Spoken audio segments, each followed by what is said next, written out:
Fat. I am sitting over coffee and cigarettes at my friend Rita's, and I am telling her about it. Here is what I tell her. It is late of a slow Wednesday when Herb seats the fat man at my station. This fat man is the fattest person I have ever seen, though he is neat-appearing and well-dressed enough. Everything about him is big, but it is the fingers I remember best. When I stop at the table near his to see to the old couple, I first notice the fingers. They look 3 times the size of a normal person's fingers. Long, thick, creamy fingers. I see to my other tables a party of 4 businessmen, very demanding, another party of 4, 3 men and a woman, and this old couple. Leander has poured the fat man's water, and I give the fat man plenty of time to make up his mind before going over. Good evening, I say. May I serve you? I say. Rita, he was big, big.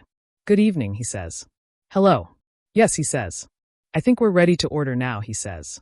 He has this way of speaking, strange, don't you know? And he makes a little puffing sound every so often. I think we will begin with a Caesar salad, he says. And then a bowl of soup with some extra bread and butter, if you please. The lamb chops, I believe, he says. And baked potato with sour cream. We'll see about dessert later.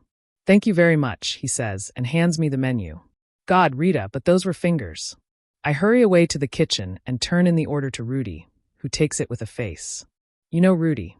Rudy is that way when he works. As I come out of the kitchen, Margot. I've told you about Margot? The one who chases Rudy?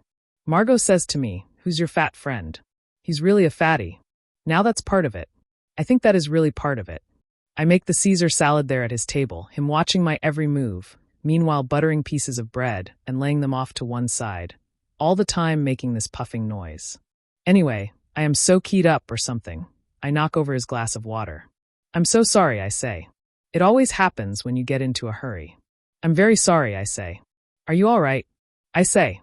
I'll get the boy to clean up right away, I say. It's nothing, he says. It's all right, he says, and he puffs. Don't worry about it, we don't mind, he says. He smiles and waves as I go off to get Leander, and when I come back to serve the salad, I see the fat man has eaten all his bread and butter. A little later, when I bring him more bread, he has finished his salad. You know the size of those Caesar salads? You're very kind, he says. This bread is marvelous, he says. Thank you, I say. Well, it is very good, he says, and we mean that. We don't often enjoy bread like this, he says. Where are you from? I ask him. I don't believe I've seen you before, I say. He's not the kind of person you'd forget, Rita puts in with a snicker. Denver, he says. I don't say anything more on the subject, though I am curious. Your soup will be along in a few minutes, sir, I say, and I go off to put the finishing touches to my party of 4 businessmen, very demanding. When I serve his soup, I see the bread has disappeared again. He is just putting the last piece of bread into his mouth. Believe me, he says, we don't eat like this all the time, he says. And puffs. You'll have to excuse us, he says. Don't think a thing about it, please, I say. I like to see a man eat and enjoy himself, I say. I don't know, he says. I guess that's what you'd call it. And puffs. He arranges the napkin. Then he picks up his spoon. God, he's fat, says Leander. He can't help it, I say, so shut up. I put down another basket of bread and more butter. How is the soup? I say. Thank you. Good, he says. Very good, he says. He wipes his lips and dabs his chin. Do you think it's warm in here, or is it just me? He says. No, it is warm in here, I say. Maybe we'll take off our coat, he says. Go right ahead, I say. A person has to be comfortable, I say. That's true, he says. That is very, very true, he says. But I see a little later that he is still wearing his coat. My large parties are gone now, and also the old couple. The place is emptying out. By the time I serve the fat man his chops and baked potato, along with more bread and butter, he is the only one left. I drop lots of sour cream onto his potato. I sprinkle bacon and chives over his sour cream. I bring him more bread and butter. Is everything all right? I say. Fine, he says, and he puffs.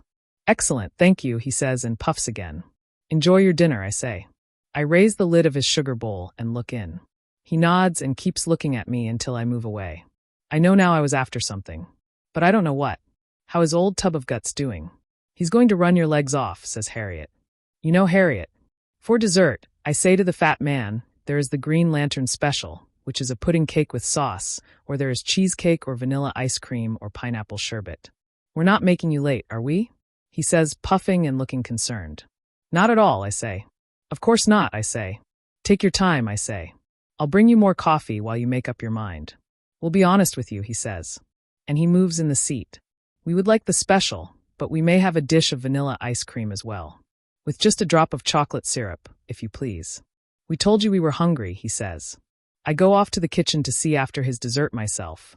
And Rudy says, Harriet says you got a fat man from the circus out there. That true? Rudy has his apron and hat off now, if you see what I mean. Rudy, he is fat, I say, but that is not the whole story.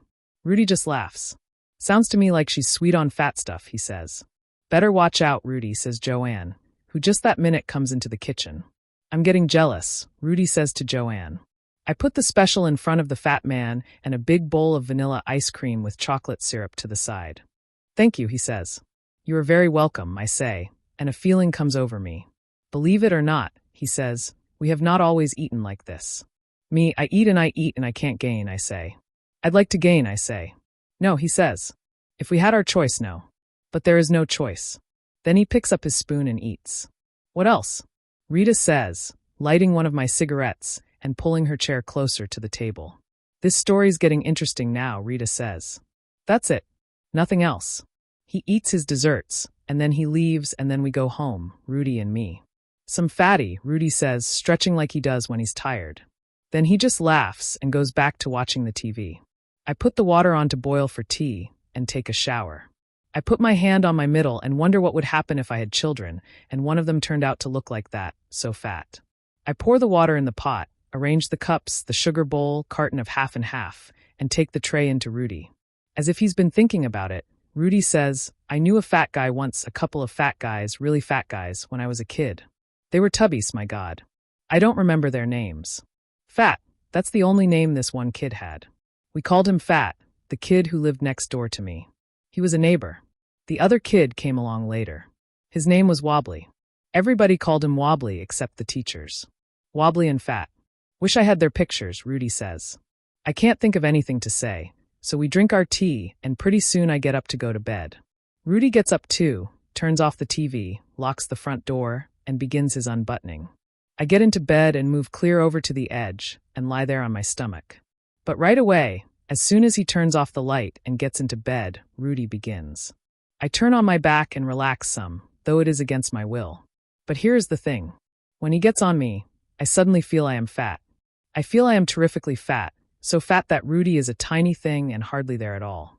That's a funny story, Rita says, but I can see she doesn't know what to make of it. I feel depressed, but I won't go into it with her. I've already told her too much. She sits there waiting, her dainty fingers poking her hair. Waiting for what? I'd like to know.